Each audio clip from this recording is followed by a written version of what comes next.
Welcome back to the Taiwan Outlook, and I'm Raymond Wu. And Ron, I'm going to start off the segment by talking about your personal, career development. I understand that before politics, that you were in private business for a long time, for like you said, 40 years.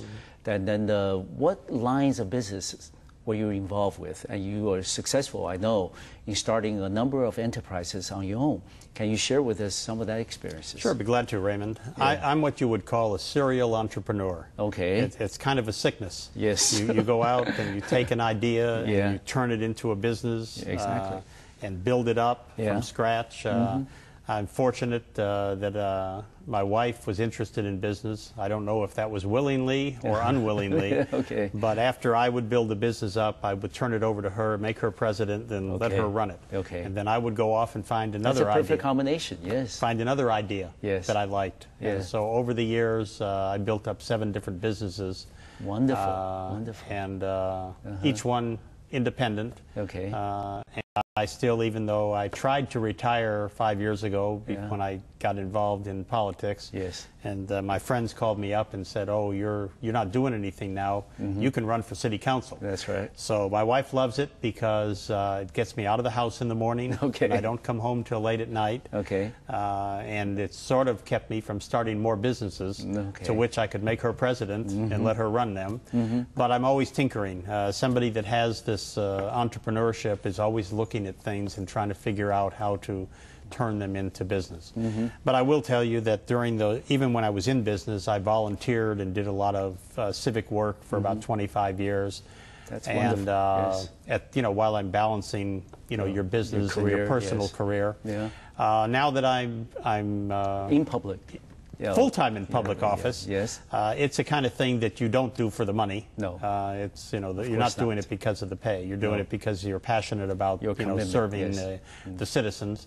And I think the other is especially for people like me and Mayor Leopard and others who have been successful in the private sector. Yes. We come to the city, and while the city of Dallas, a lot of people think of government as just some amorphous thing. They can't pin it down. Yeah. City is really nothing more than a business. No. In the city of Dallas, we have almost a $3 billion a year budget. We have 13,000 employees. It's a big sizable, business. Yes. The only difference is our mission is to not make money. Our mission is to serve the citizens. Yes. So the ability to take the lessons that we've learned from the private sector and bring them to the public sector to help us be more efficient, to be more customer service related. I will tell you, when I came on the council, Yes. There were many employees in the city that were not caring about how quickly they answered the phone or how they talk to people. Yeah. Now we measure our customer service levels, and they continually improve. Okay, and good. the responses we get now, so I think it's a different city of Dallas government today than it was 5 or 10 years ago, and which is better because we're providing more services for less money. Yes. Which means less taxes to the citizens and better services at the same time. So I think it's a good blend to bring the people from the private sector and take all that experience who can afford to donate their time, sort of, make that commitment, and do it. So it's a lot of fun. Yes, but to some people, Ron, I mean, at least on surface, that you think that being the government and experiences in the private sector are sort of contradictory.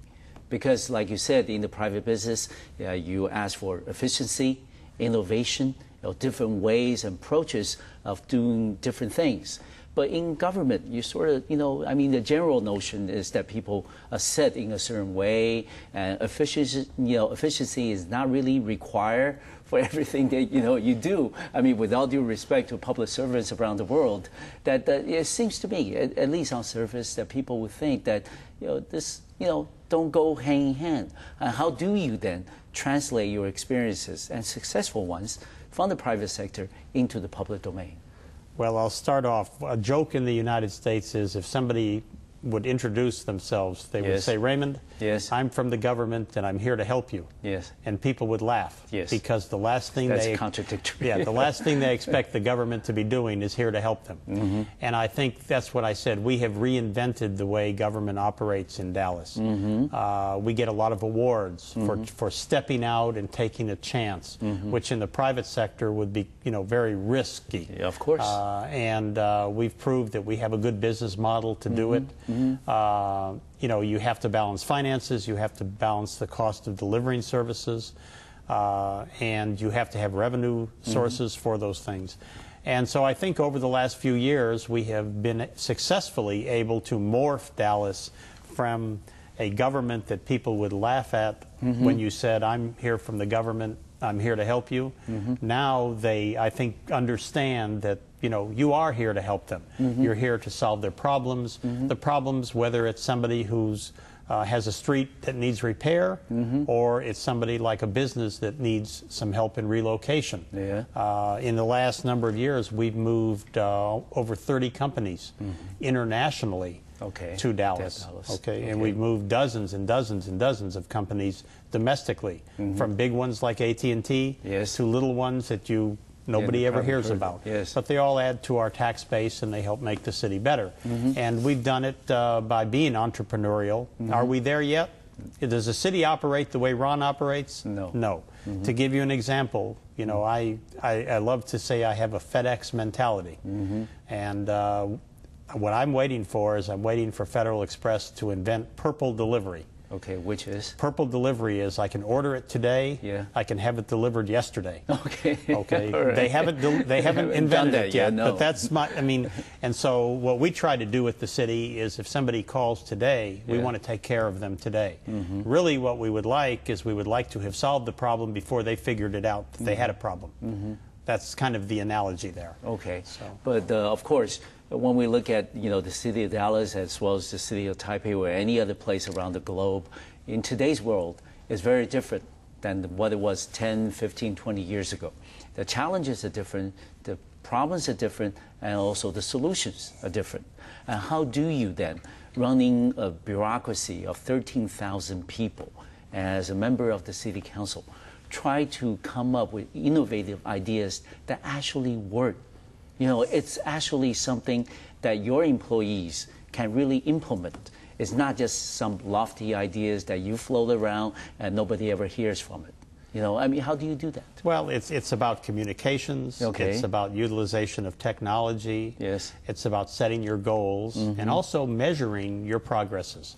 Because if we set a goal to fix a pothole in 30 days, and then we find out that we can fix it in 25 days, under the old system, you would leave it at 30. Under the new system, we now ratchet it down to 20 and say, can we take the 25 days to 20?